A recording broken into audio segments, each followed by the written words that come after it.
kami kembali. Yari. Selamat datang di konten spoiler. Jadi kalau kalian gak suka konten beginian, silakan close video ini. Tapi jika anda semua gak masalah di spoiler, siapkan cemilan, pasang posisi rebahan, dan mari kita mulai videonya. Juragan. Sebelum pertarungan dimulai, Beru yang khawatir berkata, "Monars muda, berhati-hatilah. Setelah utusan Itarim mengambil alih tubuhnya, aku tidak bisa mengukur kekuatan Lee Min-chung yang sekarang." Suho membalas, "Jangan khawatir Beru, aku sudah mempersiapkan semuanya untuk hari ini. Arise." Dengan kepercayaan dirinya, Suho memanggil para makhluk saman terkuatnya. Entah mengapa Tiel malah tersenyum. Dia bergumam, "Hahaha, aku tak pernah lupa pertempuran itu. Ya, kekuatan yang dapat menelan segalanya. Akhirnya, aku dapat melihat kembali kekuatan dari Sang Darkness." Kini para pasukan bayangan terkuat telah keluar untuk mendampingi sang monars muda menumpas kejahatan. Kasaka, rank common, Lipan Padang Pasir, rank common, Hectrol, rank biasa, Tom Warden, Sika, rank elite. Lalu kemudian Suho mengeluarkan kunci dan membuka Shadow Dungeon untuk memanggil Ezil dan juga Grey. Suho berkata, "Mereka ini adalah pasukan bayangan terkuatku loh. Jadi tunggu apa lagi? Mari kita mulai pertarungan habis-habisan ini." Bersama dengan Grey, Suho melakukan fusion untuk memperkuat diri melawan utusan Itarim. Di sisi yang lain, meski sendiri, Tiel tak takut menghadapi sosok di hadapannya. Malahan si alien penjajah ini terlihat sangat menikmati situasi tersebut. Di saat yang sama, notifikasi dari sistem muncul, yang dimana beliau mendapatkan sebuah quest darurat untuk mengalahkan Lee Min-chung yang telah dirasuki oleh utusan Itarim dan mengambil ingatannya. Sambil menatap Tiel, Suho melakukan monolog dengan dirinya sendiri. MC kita bergumam, "Tak kusangka, quest yang tak kuharapkan telah muncul. Yari, pada akhirnya mau gak mau, aku harus menghabisi manusia lain." Di lain sisi, Tiel yang sedang mengendalikan tubuh Min-chung masih menunggu serangan pertama lawannya. Dalam konsentrasinya, dia bergumam, "Aku merasa aneh dengan diriku sendiri. Apa ini efek dari ego yang berkembang ya? Meski aku tak mengingat jelas karena fragmen yang lain belum tiba, tapi perasaan yang kurasakan saat menghadapi Sang Darkness terpatri abadi dalam relung jiwaku. Itu adalah rasa penasaran dengan orang-orang yang kuat. Hingga saat ini, Sang Darkness terus menghadapi pasukan dari dimensi lain seorang diri. Apa yang dia perjuangkan? Kenapa dia melakukannya sendirian? Untuk apa perjuangannya itu? Aku ingin memahami Sang Darkness lebih dalam lagi. Apakah aku bisa menemukan jawaban dari pertanyaan itu melalui manusia ini? Kuharap kau tak mengecewakanku, topeng hitam." Segera setelah itu, Kasaka mulai maju menyerang. Namun utusan Itarim itu tak sedikit pun bergerak dari tempatnya berdiri. Dan jebret.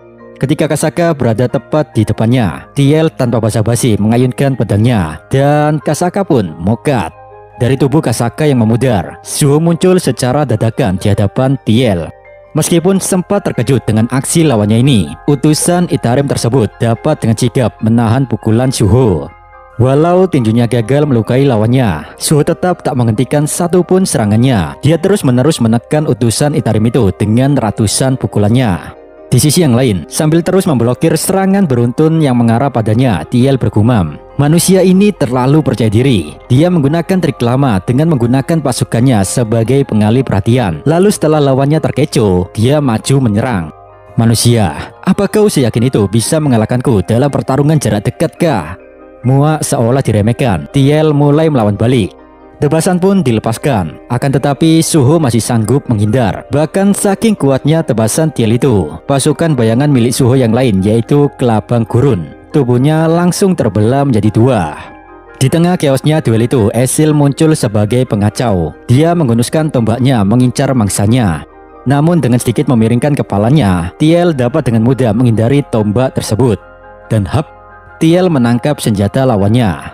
Utusan Itarim itu pun berkata, "Oh, kau ini bukan pasukan bayangan ya?" Sebuah celah yang dipikir Ezil tadinya kesempatan emas, hal itu malah menambah beban Suho saja.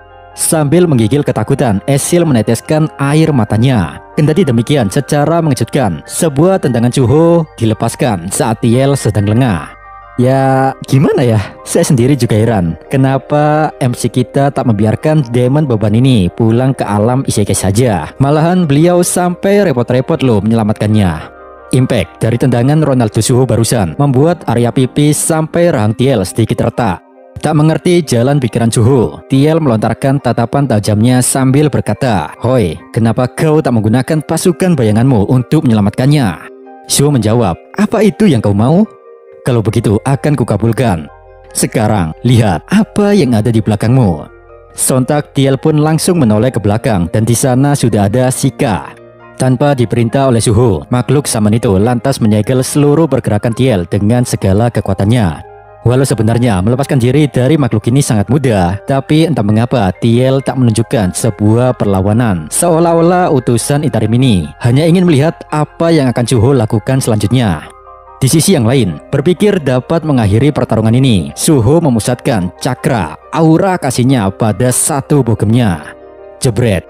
Pukulan yang dilapisi Ruler Authority telah dilepaskan dan langsung mengenai tubuh Thiel. Bahkan saking kuatnya serangan ini, makhluk Saman Suho itu pun ikutan hancur.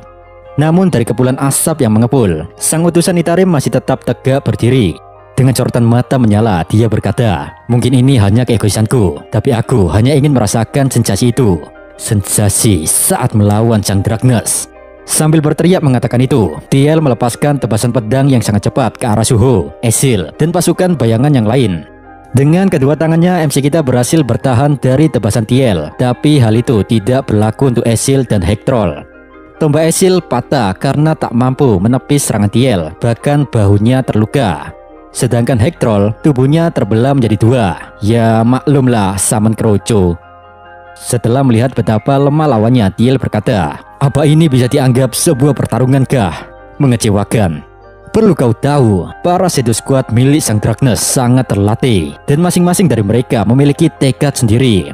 Mereka seperti prajurit yang disiplin. Dari luar, kekuatanmu memang mirip dengan beliau, tapi dari segi kemampuan, Shadow Squad milikmu hanyalah Kroco. Meski kau dapat menggunakan otoritas dari Sang Dragnes, namun kau tak bisa menggunakan secara efektif dalam pertarungan. Kau hanyalah produk gagal." Di sisi yang lain, tak menanggapi ejekan lawannya, Suho bergumam, "Le Minxung, dia jauh lebih kuat sejak dirasuki oleh utusan Itarim. Aku yakin kekuatannya sudah setara dengan Hunter Rank S." Pertempuran masih berlanjut. Di situ Thiel berlari ke arah Suho sembari melepaskan tebasan pedangnya.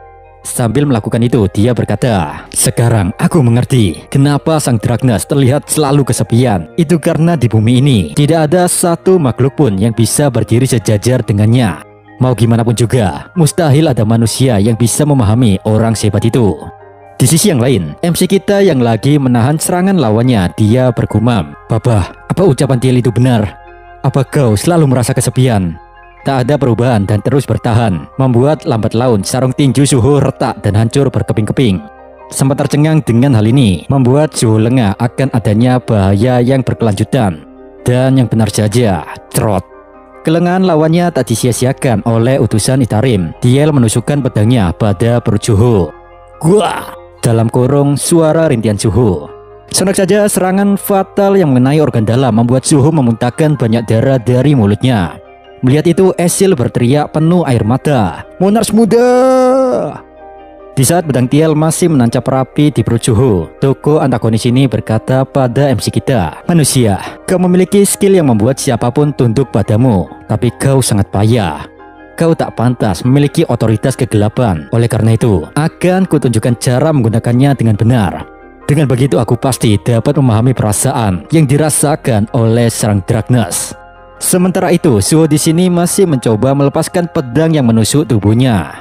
Badan yang tak berhenti gemetar, darah yang keluar tak kunjung berhenti, menempatkan Suho pada situasi yang tak pernah dia bayangkan. Dalam hati, Suho berkata, "Kurasa memang benar tentang apa yang diucapkan oleh utusan Itarim itu. Kemampuanku tak sebanding dengan skill milik Papa. Dan jika ku ingat kembali ucapan Le Minxung bahwa diriku hanyalah seorang yang naif, seorang karakter ambigu tanpa ego. Untuk bertambah kuat, apakah ada lain yang dibutuhkan selain skill dan statistik?" Di saat Suho terus mencari jawaban dari pertanyaan dalam kepalanya, dia tiba-tiba teringat dikala Beru dan dirinya sedang santai nonton Naruto bersama.